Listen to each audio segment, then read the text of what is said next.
¿Qué tal? ¿Cómo les va? Estamos a viernes 18 de diciembre y la semana pasada, el fin de semana pasado, como ustedes saben, tuvimos la conferencia internacional del Instituto Schiller.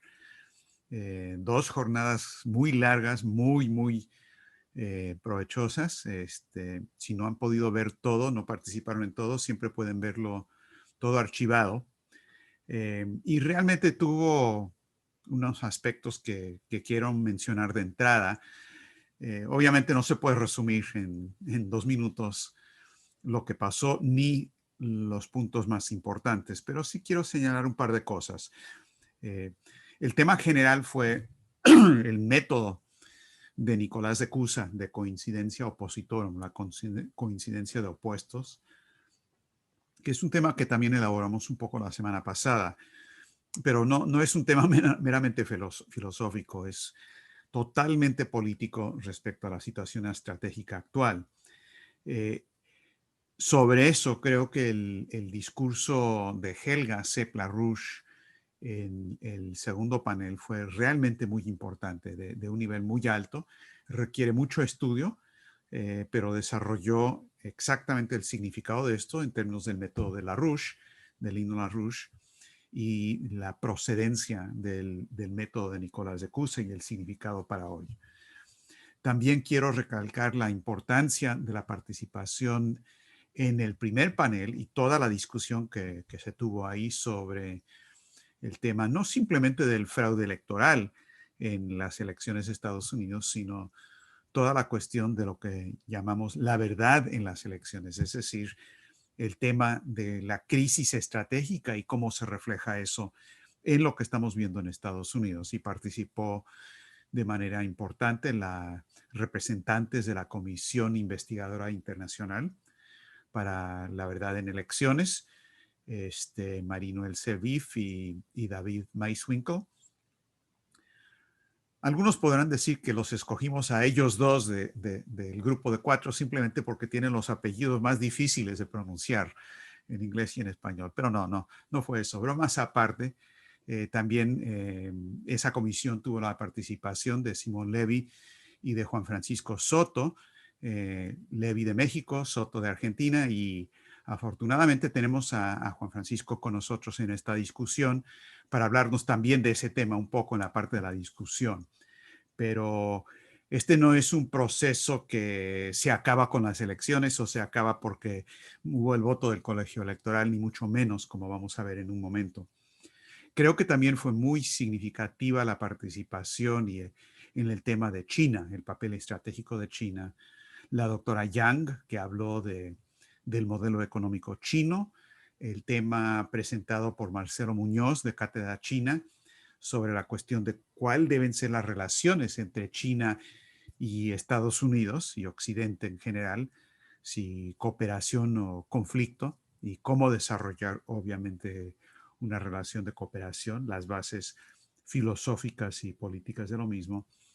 Y creo que dentro de ese contexto hay que mencionar también la respuesta que Helga dio a una pregunta sobre la cuestión de los partidos políticos y la cuestión de la democracia, entre comillas, y cómo se refleja eso en China. Creo que lo que mencionó sobre eso es muy pertinente para cualquier discusión calificada sobre el tema de China.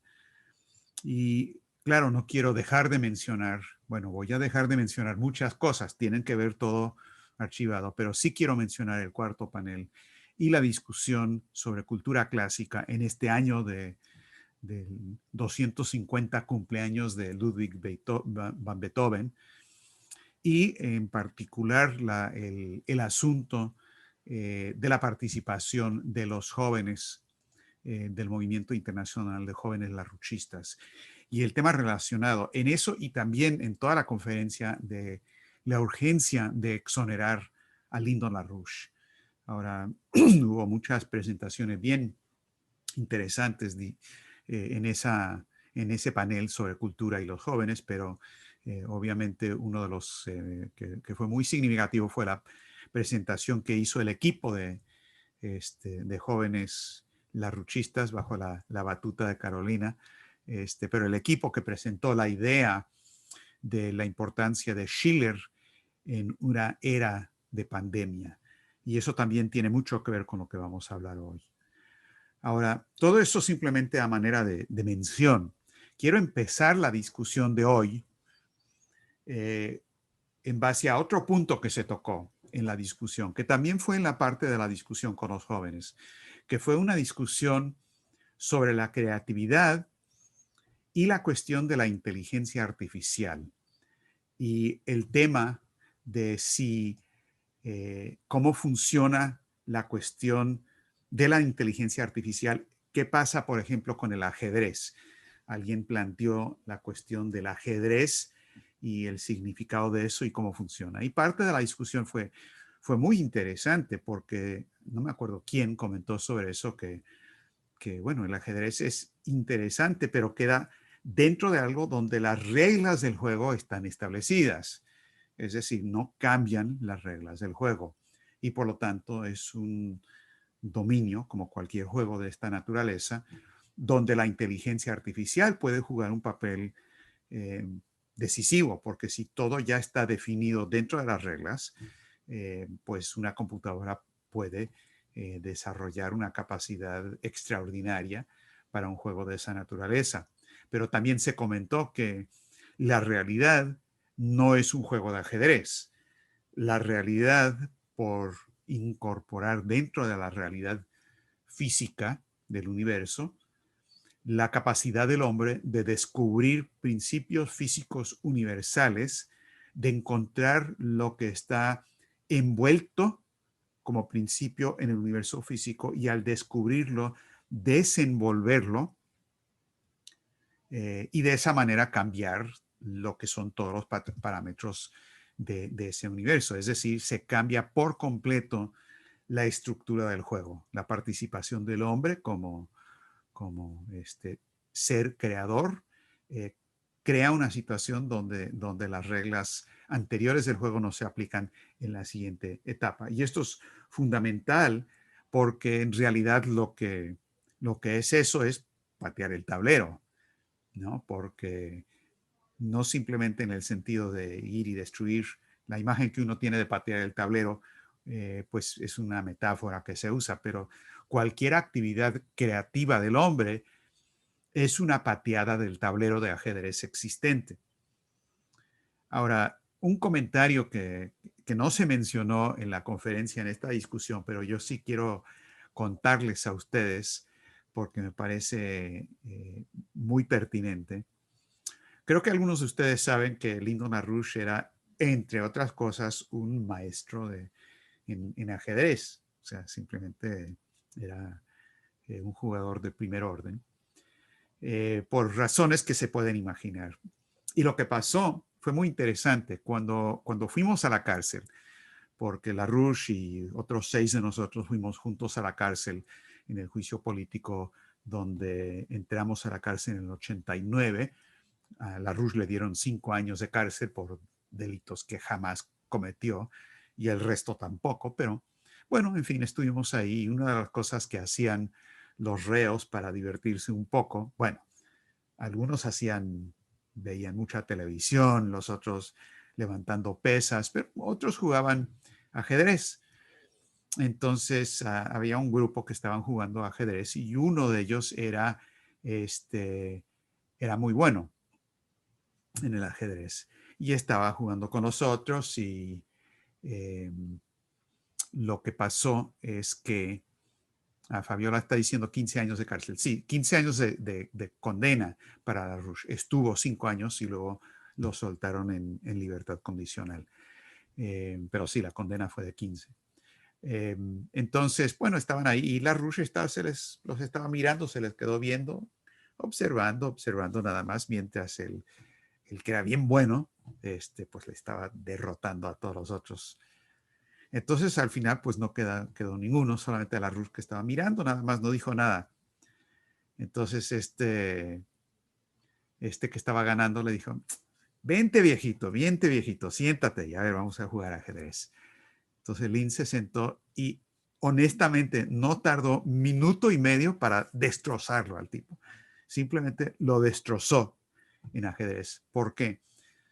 porque estaba examinando la manera en que estaba jugando, estaba perfilando la manera de jugar de este jugador de ajedrez y sabía exactamente de antemano todo lo que iba a hacer, porque eso es lo que es un juego donde las reglas no cambian. Entonces, esto es típico de la Rouge, ¿no? Y también se aplica en el mundo de la política, de la gran estrategia, en el mundo militar también, donde si el oponente, el contrincante, actúa de manera perfilada, predecible, neurótica, pues, donde actúa según su ideología y no la creatividad, un líder político realmente creativo siempre lo puede derrotar, porque sabe cómo va a reaccionar. Entonces, esto es una de las lecciones muy importantes de la importancia de patear el tablero en el sentido de Cusa o de la Rouge. Hay que cambiar las reglas del juego, no aceptar lo que está definido en el momento actual pero encontrar la manera de hacer eso sabiendo cómo puede ser, se va a ir desenvolviendo la situación. Ahora, esto es, esto tiene mucho que ver también con el universo físico, porque lo que pasa cuando uno cambia las reglas del juego, cambia todos los parámetros de lo que está ocurriendo. En términos de Cusa o de Gauss o de Riemann, uno está actuando de manera tal que esa acción cambia la curvatura del espacio-tiempo en el que se está operando. Y con cambio de curvatura hay cambio de métrica. Eso es lo que es la densidad relativa potencial de población. Cuando hay un avance tecnológico, ese es un cambio de curvatura del espacio-tiempo de la economía física. Y lo que antes valía algo ya no vale eso, puede valer más o menos dentro del contexto de la totalidad nueva. Entonces, aquí el papel de la creatividad humana, del libre albedrío para actuar de una manera que siempre patea el tablero, puede patear siempre el tablero, es fundamental. Ahora, ¿qué tiene que ver esto con la situación que estamos viviendo? Bueno, todo. Veamos la situación de las elecciones de Estados Unidos. ¿Se ha perdido la batalla? No. ¿Es más difícil? Sí, absolutamente. Y pues los que querían una victoria fácil, pues nunca había razón para esperar una victoria fácil. Ahora, sin embargo, hay opciones todavía en este tablero, en el tablero existente. ¿Qué pasó? La Suprema Corte de Justicia negó tratar el caso del estado de Texas que trajo una demanda a nivel federal con el argumento típico cuando no se quiere, cuando un tribunal no quiere tocar un caso, dijo que el estado de Texas no tenía legitimación activa. Es decir, no están hablando de los méritos del caso, sino simplemente están diciendo, ni podemos opinar porque usted, señor demandante, Texas, no tiene legitimación activa como el demandante en este caso. La palabra que se usa en inglés es standing. Uno no tiene standing ante la ley, no tiene legitimación activa. Entonces, sin tocar nada del contenido, simplemente dijeron, no, esto no lo vamos a tratar. Usted, qué sé yo, es un vecino de Marte, usted debería ir a los tribunales de Marte, aquí en la Tierra no vamos a tocar el tema. No reúne los requisitos necesarios para tener esa legitimación. Entonces, bien, con todo eso, el colegio electoral votó con los votos a favor de Joe Biden. Varias de las legislaturas, que son las que deciden quiénes son los electores en última instancia, varios eligieron, no aceptaron el fraude que según ellos se había cometido en sus respectivos estados y asumieron como la potestad que tienen para elegir sus propios electores, es decir, a favor de Trump. Entonces, hay en este momento dos listas de electores en varios estados. La decisión final de esta cuestión dentro del tablero de ajedrez existente está en lo que va a hacer el Congreso de Estados Unidos el 6 de enero, que es cuando reciben el voto del colegio electoral y tienen que certificar ese voto. Ahora, si hay la solicitud de un representante y un senador, se abre el caso para la discusión, por lo menos, de quiénes son las listas correctas de los electores. Y eso es lo que está tratando de hacer el equipo de Trump. Existen posibilidades. Claro, no depende ni nunca ha dependido de la parte técnica, legal, depende de una cuestión política, totalmente política. Y esa parte política es donde entra el asunto de patear el tablero. Trump, en medio de todas estas discusiones legales y todo lo demás, ha dicho para mí dos cosas claves fundamentales. Primero, en el argumento de amicus curiae, de amigo de la corte que hizo, o amigo del tribunal que hizo Trump por el caso de Texas, Trump, argumentó de que la Suprema Corte de Justicia tiene que tomar cartas en el asunto, es decir, tiene que aceptar la legitimación activa de Texas en este caso. ¿Por qué? Porque el país está dividido, porque tenemos una situación políticamente no manejable y la Suprema Corte de Justicia tiene que asumir esa responsabilidad. Ahora, este es un argumento que no está apelando ni a la ley positiva, ni al asunto de legitimación activa, ni meramente a la cuestión de la ley constitucional, sino que realmente a lo que está hablando es la ley natural. Está diciendo, tienen que intervenir porque el país se puede dividir, como no ha ocurrido desde la guerra civil. Entonces hay un principio superior de ley natural, no lo dijo él así, pero por lo menos de ley constitucional, que prima en esta situación, y no nos vengan con los argumentos de que no hay legitimación activa. Bueno, por supuesto, la Suprema Corte dijo, no, señor, se lavaron las manos. El segundo argumento de Trump es un argumento político también, donde ha dicho, no han escuchado las pruebas que tenemos. Todos los casos que hemos perdido en todos los tribunales hasta la Suprema Corte ha sido en base a cuestiones de procedimiento, como esto de legitimación activa. Pero no ha habido nada donde hemos podido tener nuestra oportunidad de presentar las pruebas que sí tenemos. Eso es verdad.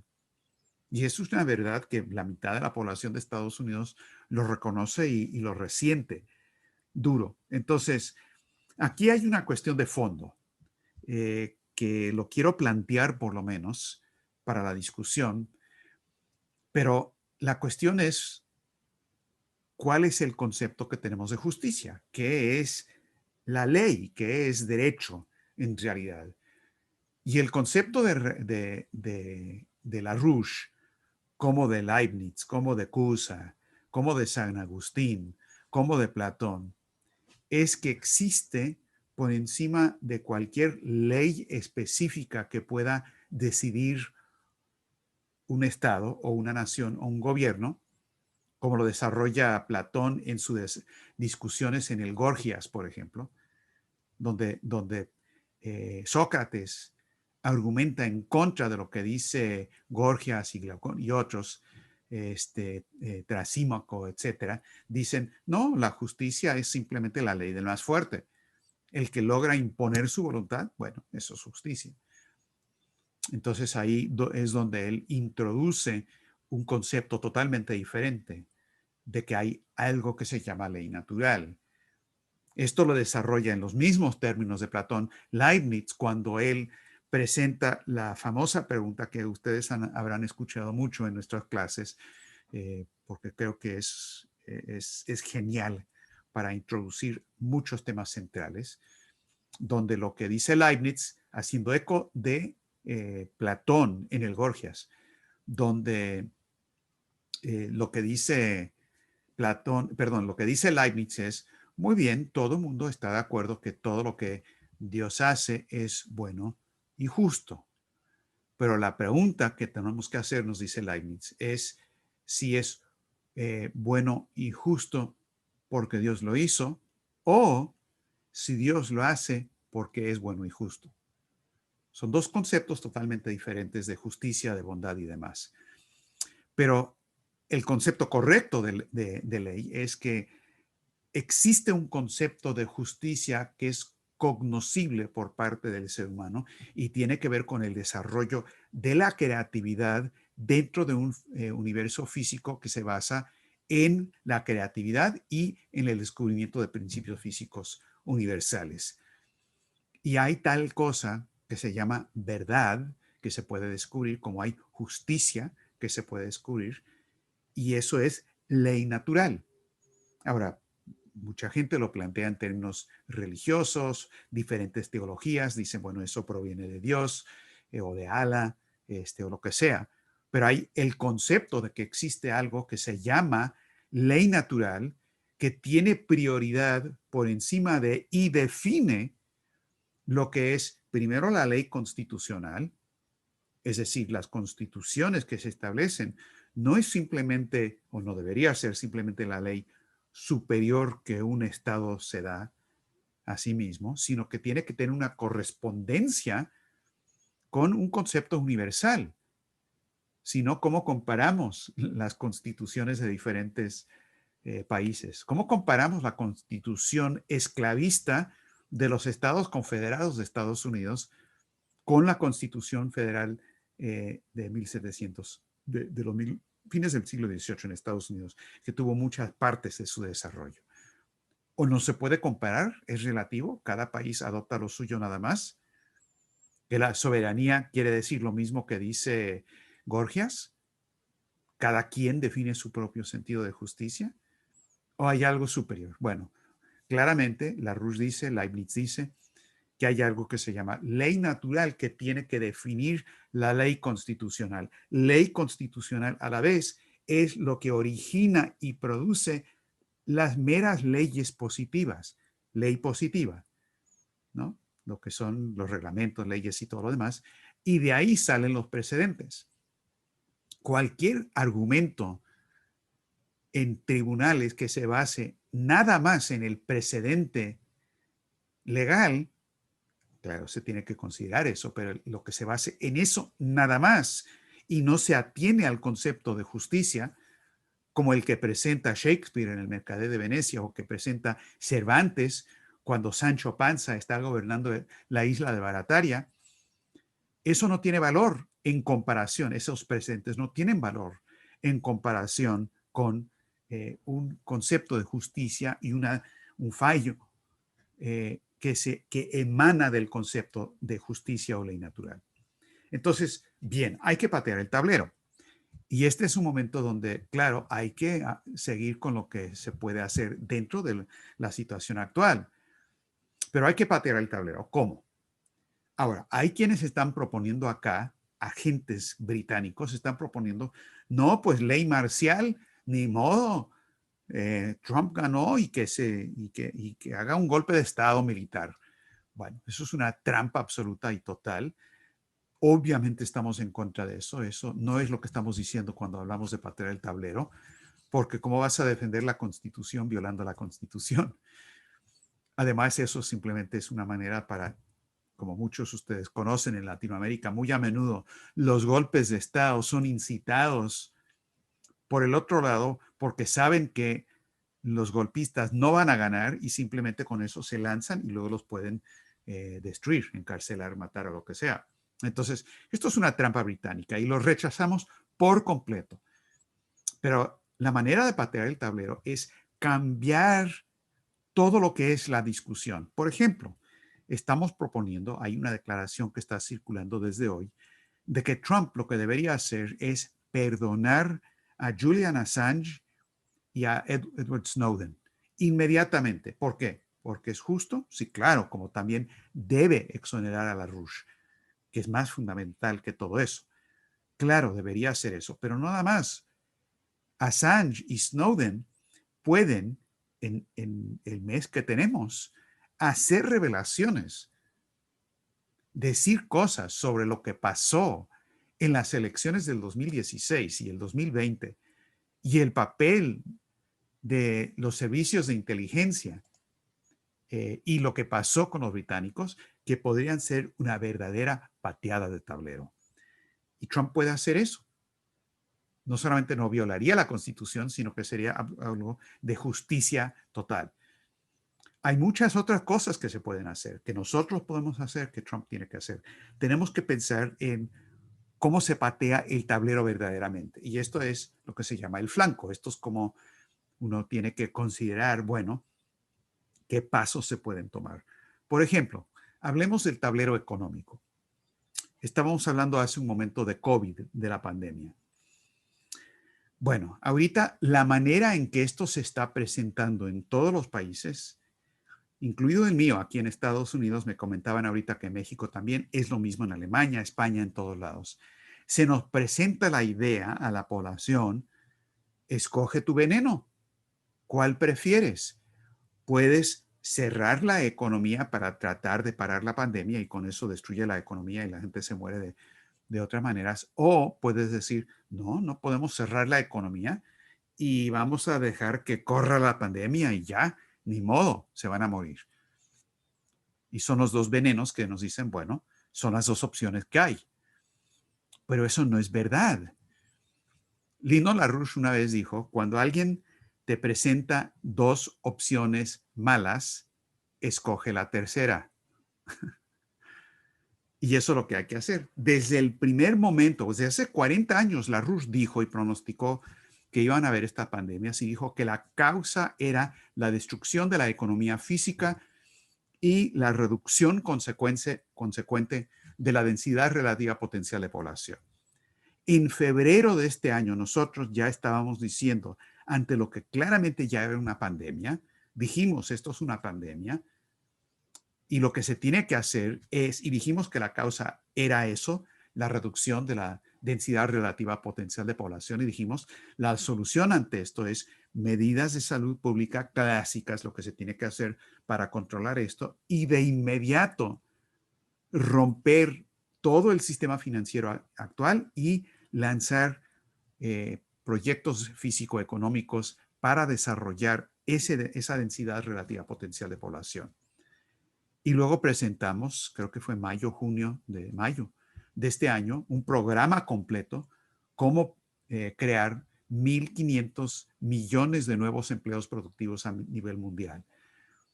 Y esa es la tercera alternativa. Ante dos alternativas malas, se escoge la tercera, porque es la solución.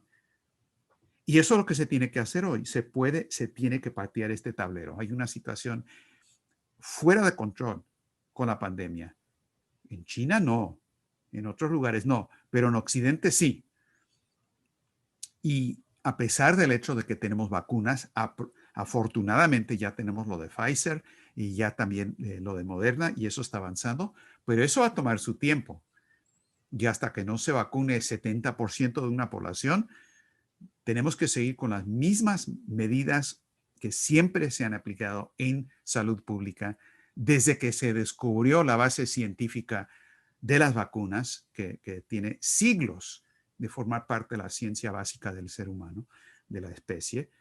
Se tiene que identificar a los casos con las pruebas, se tiene que hacer el seguimiento de los contactos, especialmente cuando hay una enfermedad donde hay transmisión asintomática como la actual, esa parte es fundamental, y luego se tiene que aislar o poner en cuarentena a la gente enferma mientras se recuperan y se crean las condiciones de salud pública para manejarlo.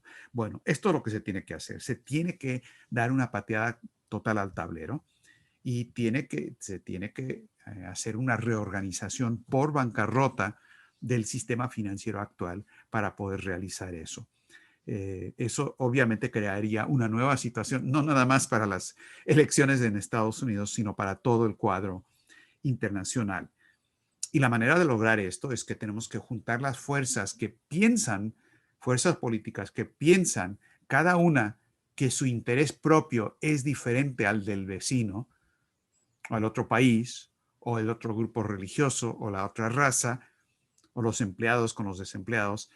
Todas las formas en que las aparentes diferencias son manipuladas por los banqueros, por los intereses financieros, por los británicos, como lo hace cualquier imperio, para controlar a todos poniéndolos a pelear el uno con el otro, cuando logran hacer que la gente identifique su interés propio como algo contrapuesto al interés propio del prójimo, del vecino. Pero las fuerzas políticas necesarias para destruir y acabar con ese enemigo requieren una combinación de fuerzas que no se encuentra en un solo país ni en un solo grupo. Requiere una coincidencia de opuestos, requiere juntar a gente que si uno no define el tema y el interés propio en un nivel superior común, se van a matar los unos a los otros. Van a haber guerras religiosas, va a haber de todo. La coincidencia de opuestos es la manera absolutamente fundamental de orientar todo el trabajo estratégico en momentos de crisis como el actual. Si no se hace eso, si no se encuentra ese interés común y si no se define programáticamente, claramente, y si no se organiza en torno a eso, no hay forma de ganar.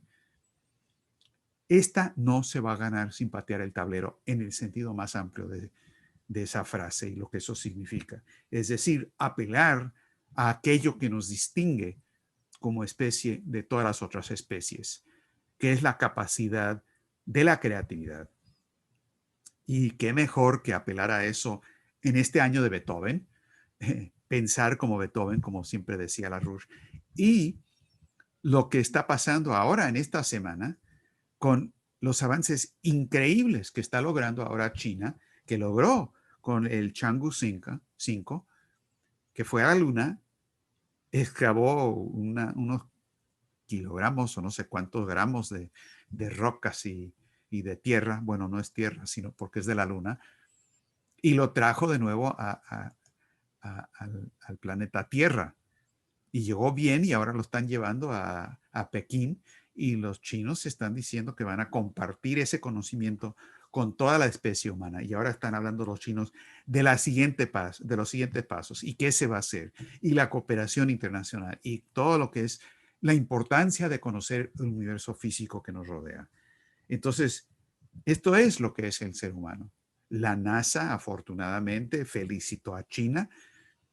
También en estos últimos días, el gobierno de Trump anunció una nueva resolución presidencial donde hablan de que se tiene que desarrollar la energía nuclear para ser el combustible necesario para poder llegar a Marte. Ahora sí, muchos han hablado de Marte, pero Kraft Erike y LaRouche y otros, pero son los que más han insistido que no se puede hacer de manera segura si no hay energía de fusión termonuclear, porque necesitamos una densidad del combustible adecuado para poder hacer ese viaje rápido y luego regresar sanos y salvos. Entonces, esa capacidad que se está demostrando con lo que acaban de ser los chinos, es exactamente la capacidad, la facultad fundamental que nos va a sacar de esta crisis actual y que es esa facultad de patear el tablero y siempre, siempre escoger entre las dos opciones malas, la tercera que no es mala. Eso es lo que tenemos para el informe de hoy. Ahora podemos pasar a una discusión. Apago primero la grabación.